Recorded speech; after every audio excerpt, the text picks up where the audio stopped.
J'investirais d'abord dans la formation. Pourquoi? Parce que aujourd'hui on est dans un monde où tout change très très vite et donc c'est la responsabilité de l'entreprise, de RH aussi, de donner les moyens aux gens, pour autant qu'ils le veulent évidemment, de développer leurs compétences en fonction de l'évolution des besoins en fait, pour éviter de se retrouver avec... dans 10 ans, il y aura certainement beaucoup de métiers qui n'existeront plus, mais d'autres aussi qui vont se créer. Et donc éviter de se retrouver avec des besoins qu'on ne sait pas remplir.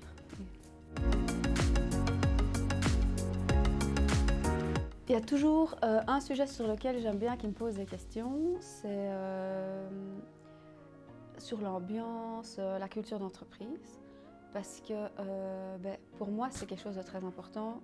Et c'est vrai qu'en tant qu'RH, on va plus regarder le fit de personnalité, etc., plus que les compétences techniques. Et pour moi, c'est important d'avoir un candidat qui fit avec la culture de l'entreprise. Et si c'est important pour moi, c'est important que ce soit important pour lui. Donc je veux avoir un candidat pour qui c'est important, la culture d'entreprise, l'environnement de travail, etc. Comme ça, je sais qu'il s'en sortira bien chez nous, là où la culture est très forte en fait.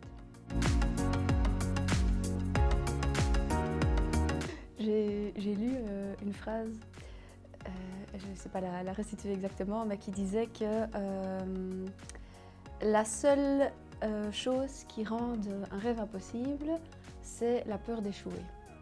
Et apparemment, c'est l'auteur du livre L'Alchimiste qui a dit ça. Si on veut, on peut, et c'est quelque chose qui me plaît. Arrêter le temps, pouvoir arrêter le temps.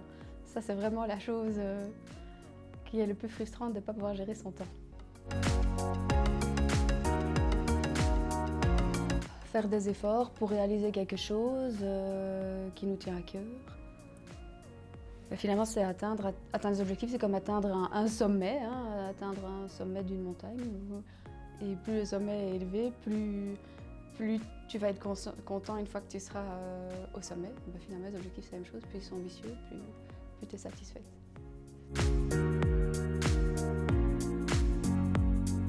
Alors pour moi, toutes les fautes d'orthographe me rendent dingue dans un CV.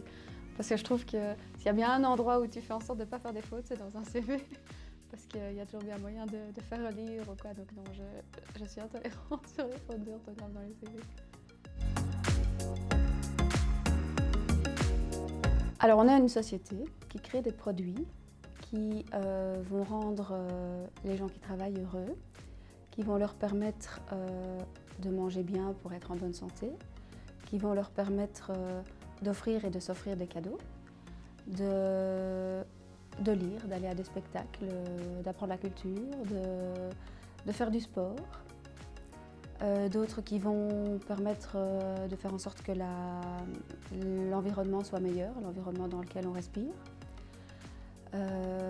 Des solutions qui vont permettre de se déplacer différemment, aussi pour justement avoir un meilleur environnement dans lequel on vit et peut-être apprendre à rencontrer des nouvelles personnes dans des trains, dans des bus. On peut apprendre des nouvelles solutions de déplacement, des trottinettes, des vélos.